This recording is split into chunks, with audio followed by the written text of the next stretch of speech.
welcome to this edition of Trailer Park Boys, our podcast. But anyways, a few things that came up over the past 2 weeks, which I found interesting. First of all, I forgot to mention my name. My name's Adam Conrod. Our Trailer Park Boys podcast triggered us this podcast because there's something that Trailer Park Boys had mentioned over their social media account. A few months back, I did a podcast called Trailer Park Boys Internet Security, and the producers of Trailer Park Boys had made it known to the fans on social media, Facebook, X account. What else is out there? Instagram.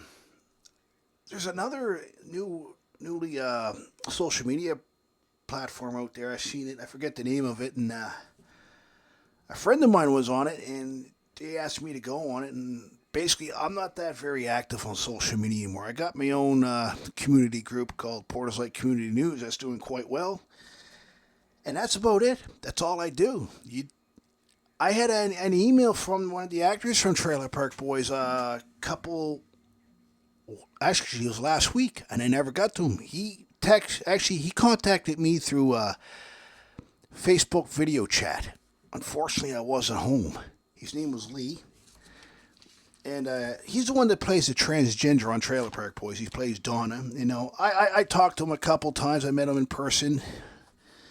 And I talked to him a few times. And he reached out to me a couple last week. Unfortunately, I wasn't home. I was out in the community doing my job. I was out and about. This is the time of year when I work like a madman out in the community. And I'm hard to get a hold of.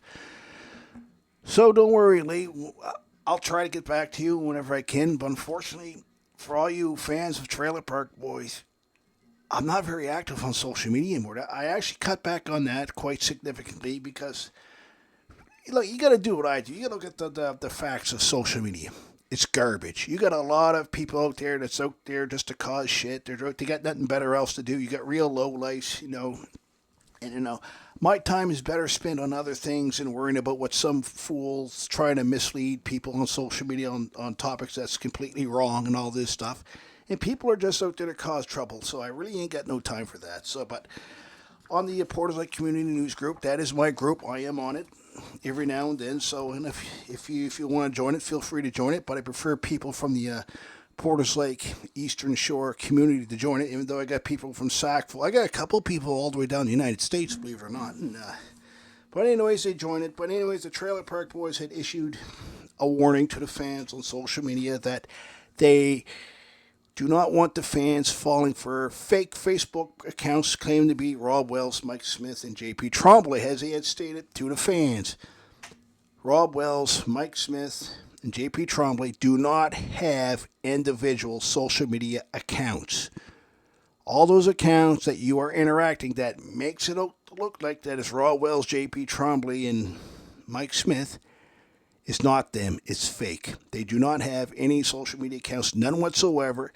I went through all the rigmaroles on how to get you people educated, how to keep you people safe when it comes to your show, Trailer Park Boys, on social media. It's not them. And remember when I told you a few months back, look for that blue authentic check mark on top of the Facebook screen. If it's not there, it means their Facebook account is not authentic. And part of the problem is, for fans to use the name Trailer Park Boys, their trademark, their name. My opinion, this is my opinion only, Trailer Park Boys, which is owned by JP Trombley, Rob Wells, and Mike Smith, they've been allowing just anybody to use their trademark at their own free will. Maybe if they didn't do that so much, maybe the fans wouldn't be so confused and misled. Maybe if they just left it, you can't have our name unless if you're a part of us, sort of thing. Maybe that's something what they should be doing. If they're not a part of the SwearNet organization, if they're not part of the Trailer Park Boys organization, those individuals should not have the trademark to access or even the right to use the name Trailer Park Boys for a group page or any kind of social media platform. Trailer Park Boys' name should be a trademark of Trailer Park Boys SwearNet, and nobody else should be allowed to use that but Rob Wells, JP Trombley, Mike Smith, and the people who are approved to use that name. Other than that, nobody should be allowed to use it. All right.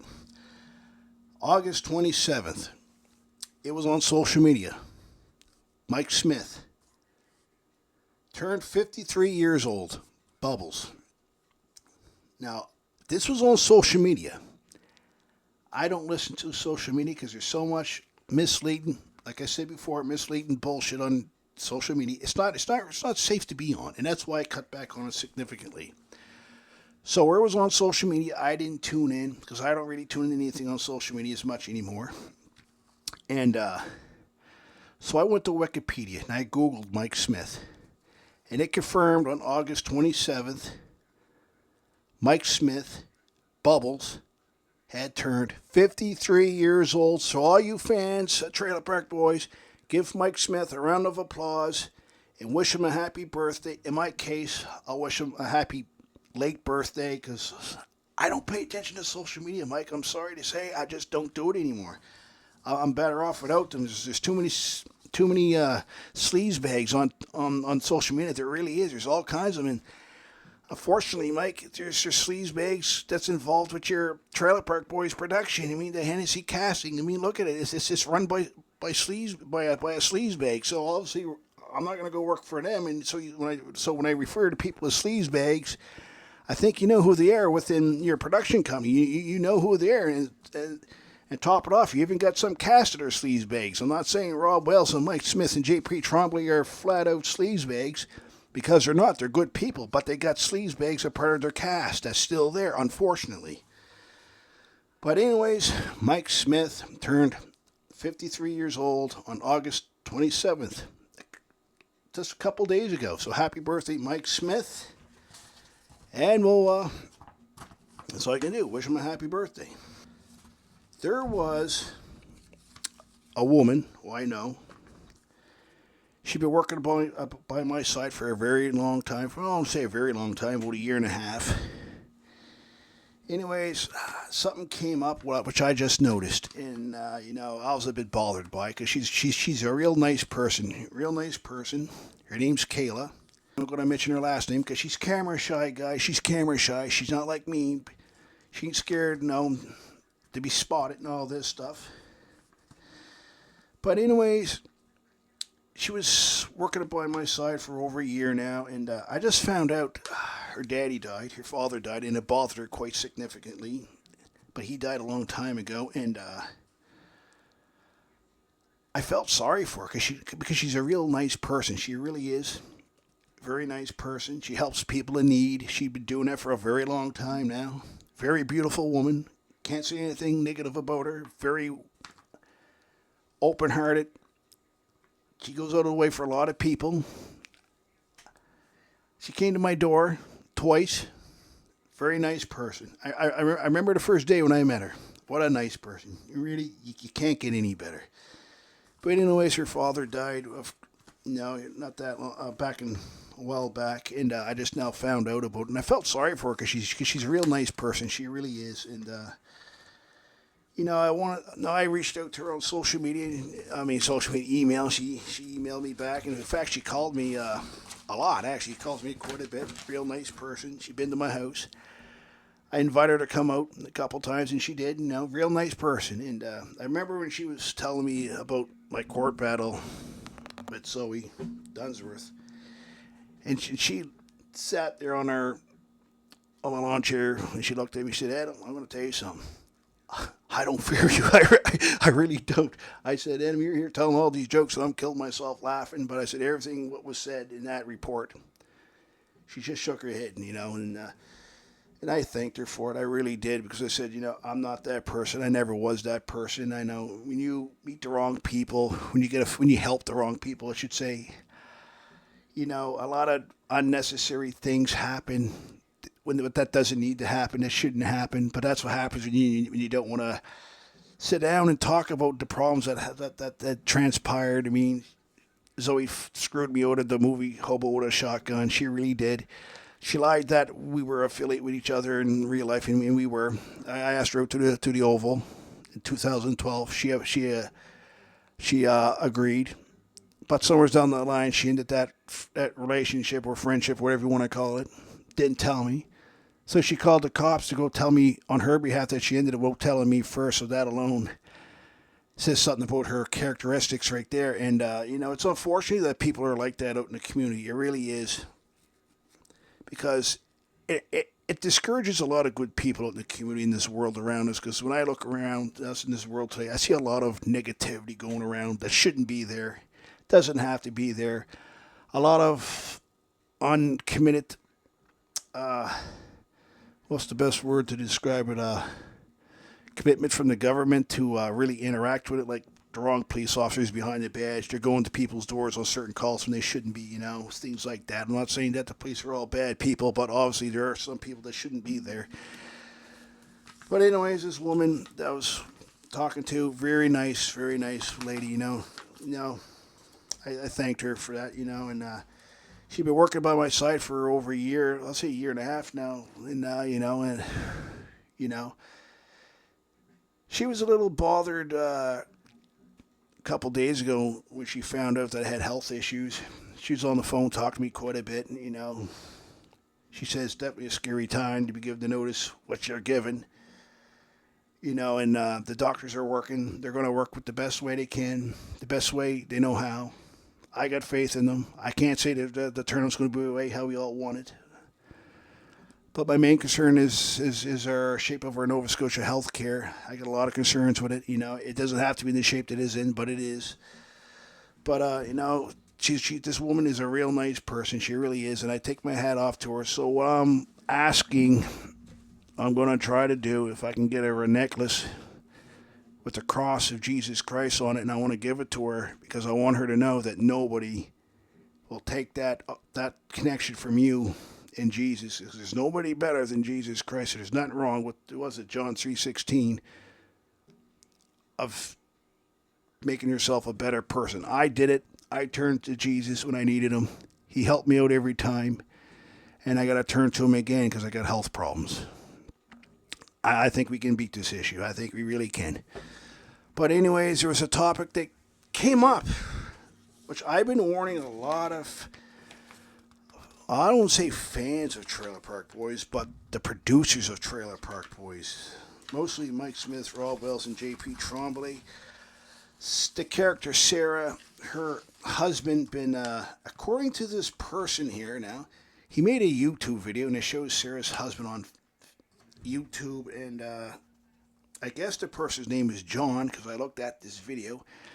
It got screwed up music, not very serious music that I would consider serious, and according to the video, it mentions by the name of John, and he's saying that Sarah's husband is making death threats in the direction of fans of Trailer Park Boys. Now, this is a person that I went to Rob Wells, Mike Smith, and J.P. Tremblay, caution him about, because I believe this person should not be affiliated with Trailer Park Boys. He shouldn't be allowed on the sets. He shouldn't be allowed around any of their products of Trailer Park Boys, including Sarah. I don't think she should be there because she's married to this individual, and I believe it's a very disastrous idea to have something like that connected with the show. And they don't have to have them there. To hell with actors. They're actors union. To hell with them. You can always break the contract, pull them in because you're allowed to do it. If something's seriously wrong, you got to do what you got to do.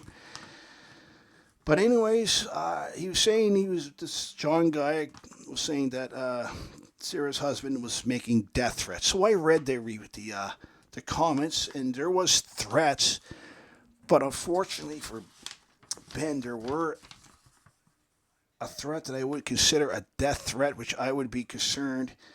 But I'm concerned, why did he make a video of this instead of saving all those responses that he got from this Ben guy, Sarah's husband, and not turn it into the local police department?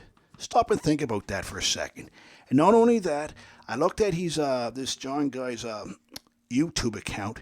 He got the Trailer Park Boys trademark name for his account. So that makes me believe that he may be an employee with SwearingIt or the Trailer Park Boys, because why else would he have the trademark to use the name Trailer Park Boys? Stop and think about that. So I believe it could be an employee with SwearingIt or Trailer Park Boys, somebody that knows somebody. But I'm concerned on why he made his video instead of going to the local police department, because when you make a video like that on somebody, you're putting yourself open to risk. It really is. Because if I was a judge in court, I go, all right, I understand your concerns here, but I would say, but so if you're bringing a criminal act before the courts, and if you commit a criminal act, how does that make you better than the aggressor who you're having issues with? Because I said, look, stop and look at this for a second. He'll commit a criminal act. You'll commit a criminal act. Even though his criminal act's a little more steeper than yours. So how does that make you any better if you commit a criminal act? Why do you not turn to the police? I say, you ever see how this looks a little gray area? There's a big gray area here. It looks a little sketchy here. Because I said, if I was the judge looking at this, I'd be concerned there's something wrong here. And I read it, and it says, honest. Now, this is what was said. This is what was said. I wrote it down. You can go on YouTube, watch it if you want. And it says, honestly, John, if I find out it's you, I'm going to drag you to your mother's house and bleed you out on her deck. So when I hear that, when he says, I'm going to drag you to your mother's house and bleed you out on her deck, now that leads me to three possibilities of a potential threats here. Does he intend to punch this individual out, knock him out, bleed him that way? Does he have a potential firearm? He tends to cause death, serious injury in this person's direction? Or does he have another weapon like a knife, tending to use this to attack this individual? So you see those three elements when I'm getting when I read this here, comments that were posted on this video. And then I'm questioning, well, I can't say that it's fake because it looks viable. And then it goes on to more like the what's the best way to describe it? Homophobic, I guess you could say. It says, come on, pussy. Come on, you faggot. So I'm there wondering, is this John guy possibly from the LBG community sort of thing? Stop and think about it. Come on, pussy. Come on, you faggot. Now, this is something that I would never call somebody this in at least 30 years. Last time when I called people this was when I was in an argument back in 1995. And I believe I just called somebody that because they pissed me off. I believe because they were getting on my nerves. I think it was in the classroom. And for some reason, I called him a faggot. And what a racket that was when I did that. And I think it's still being felt to this very day. But anyways, that was the last time when I called somebody that. So here's a guy. How old has been? Late 40s? Mid 40s? Somebody at that age, you're going to call somebody out on that? Who would use that kind of tactics? I mean, when I hear this, it means there's something seriously wrong here. You may need security in place here. And then it says, this is what else is said, according to this John guy, this Trailer Park Boys YouTube channel. It says, you and your sisters are all fucked. Not as fucked as your mother or absolute fucking father. So that means when I read this, it sounds like he knows who this family is. He's calling them out. And it also gives me an indicator that there may be friction between him and this individual. And again, why is there a YouTube video and no police being brought involved? And then again, I question, why didn't this individual go to the supervisors or producers of SwearNet, Trailer Park Boys, and bring this forward? Because I would consider this threatening. I would look at it as a potential death threat. Because he says, I'm going to drag you to your mother's house and bleed you out on her deck. That's the area where I would look at the death threat for a potential death threat charge. And I know this area of the criminal justice system, if you utter threats, your first offense is more likely a peace bond. That's a no contact order.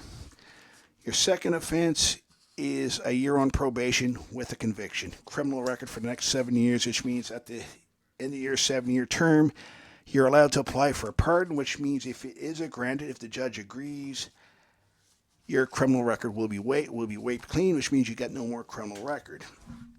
But again, we're going by what this YouTube video says, I should say. And then we go on the back. It says this here. I guess you don't want to die. That's fair. So this last comment, again, it goes in the area of uttering threats where it says, I'm gonna drag you to your mother's house and bleed you out on her deck. So now I read this, I guess you don't want to die. That's fair. It sounds like to me that, this guy he needs to be dealt with. He really does. If I was Trailer Park Boys, the producers, Rob Wells, JP Trombley, Mike Smith, I would seriously ban this individual from all communications from your fans so he doesn't kill your reputation out there for starters. Make it known around Sarah. I don't think you guys should be here anymore because she's married to him, and if she's bringing him on the set and you're using him on your sets as an extra. What was it? I was told it was season 11 or 12. He played a role as an extra as a cop. And you're going to put this guy on your set after this? After an individual makes a video, call him, and now here I am reading off these comments, but he's posted, and you're going to put this guy on your set. I think you guys know what you got to do. Raw Wells, JP Trombley, Mike Smith. I think you guys know what you got to do. You guys got lawyers. You guys got lots of money to play with. Lots and lots of money to play with. Don't be scared to use it. Don't be scared to protect your investments. Don't be scared to protect your product, because that's what you got to do. Not only do you got to protect your product, but you also got to protect your fans. You got a potential nutcase here. This here going to be dealt with. If I was the prosecution dealing with this, if I was a prosecutor going in court and I seen this, honestly, I'd look at, so first of all, it all depends if the radar of the criminal justice system before. If I was a prosecution, I'd ask, does this individual have a criminal history? Was he ever through the courts before? Any no contact orders, property protection orders issued by police or anything like that? Because I say, after when I read this, I get areas of concern. Maybe we got to take things to the next step. And if I was the prosecution reading this, if it was his second offense, I would say a year on probation, criminal record. But here's the thing. If you're known in the criminal justice system for making threats, now I'm not referring to Sarah area here, this is separate here. If you make threats in the criminal justice system, if you're known for it, you can, after when the probation, your probation trial, after you past that, when all right, you went through that gray area of the criminal justice system, and if you continue to make threats, you can get anywhere up to 2 to 10 years in prison for making threats. And I'm telling you, when you go to jail, I've been there. I'm going to tell you something. If you're going to jail thinking you're king of the hill, you're going to get hurt bad. You're really going to get hurt bad because you don't go in there thinking you're king of the hill and all this stuff. Because you're not going to survive. Trust me when I tell you this, you are not going to survive. When you go to jail, you mind your P's and Q's. You don't go telling on people. You don't go in there pretending you're king of the hill because you're not going to survive. You really ain't. And I can tell you right now, when you're in a situation on social media, I don't know, maybe it is. I believe there may have been a social media war, and I'm going to tell you, all you people on social media, if you get into an argument or a Facebook war or a social media war with anybody, do not conduct your war on social media because all your messages can be traced. All the police got to do is go to your internet provider, serve them with a warrant, and go through the internet provider and see who's who and what's what. Doesn't matter if you got a fake account with a fake name. Your internet provider will identify who you are, so there's no point in taking that road. So the only thing I can tell you is if you get into or you find yourself into a social media argument with someone on social media, it's best just to block them out and don't engage them because you ain't going nowhere anyways but the criminal justice system, so let's not go there.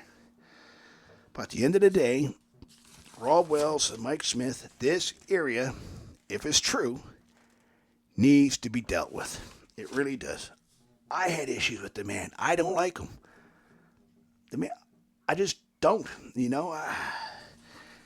He emailed me once, and I turned around and blocked him out and don't contact me anymore. So you know what you do when you get these kind of crazy responses from people?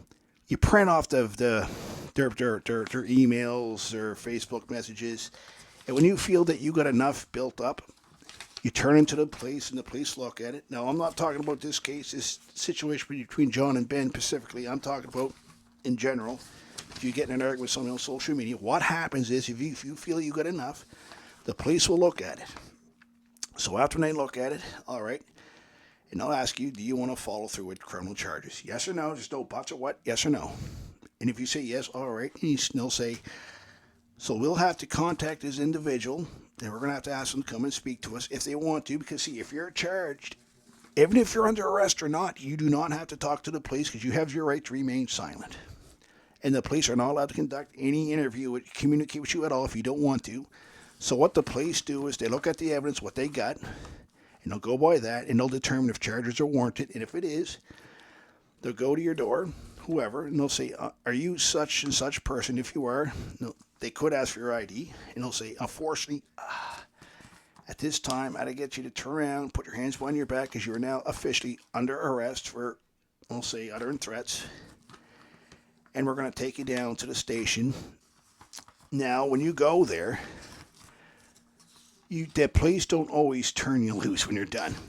A case like this here, what I just read, they would turn you loose. They would, depending if you're right crazy, if you actually have intentions, because they want to know if you have intentions of hurting somebody first. And if you ain't, all right, to let you go, but you're still on charges. And then they call it an undertaking. That's a no contact. It's just a different name for a no contact or the same thing. And they just give you your summons for court. And if you don't go on that date, they go to your door with a warrant for your arrest, mostly from the judge. The judge issued a warrant for your arrest, and they hold you in jail. They drag you. You go with the sheriff. And then when you're in there with the sheriff, you get a thing called bail hearing. You don't come out until the judge grants your bail. And that's basically what happens. So at the end of the day, you got to ask yourselves, are social media wars even worth your while? Is it worth your while engaging problematic people? Probably not. And it ain't. I'm telling you it's not. So, yeah, if I was Rob Wells and Mike Smith and JP Tremblay, I'd have a little chat with them and just tell them. But like I said, Sarah, the only way I would sign a contract with her, with Trailer Park Boys, is if it's under a behavior contract. You know, I sit down with the lawyer and say, we'll sign you under one condition. You got to be on good behavior out in the community, around your cast. If there's any big national news stories like we've seen before at the John Demeschi case, you're out there having a big fight with somebody out in the community or one of their fans, we're going to fire you around the spot. We're going to get rid of you. That's the way I would leave a clause like that. But other than that, no, I wouldn't. I really wouldn't. Not without a contract in place. But anyways, that's our podcast for tonight with the Trailer Park Boys. Yeah, she was a messed up day. I was way up in Elderbank. We finally finished our job up there. We finally got out of there. Met all kinds of nice people. God love them. Great people. We were with a retired police officer. He was with the Dartmouth police officer in Dartmouth before they amalgamated. What a nice man he was when we met him. What a great man. Yeah, and what was it?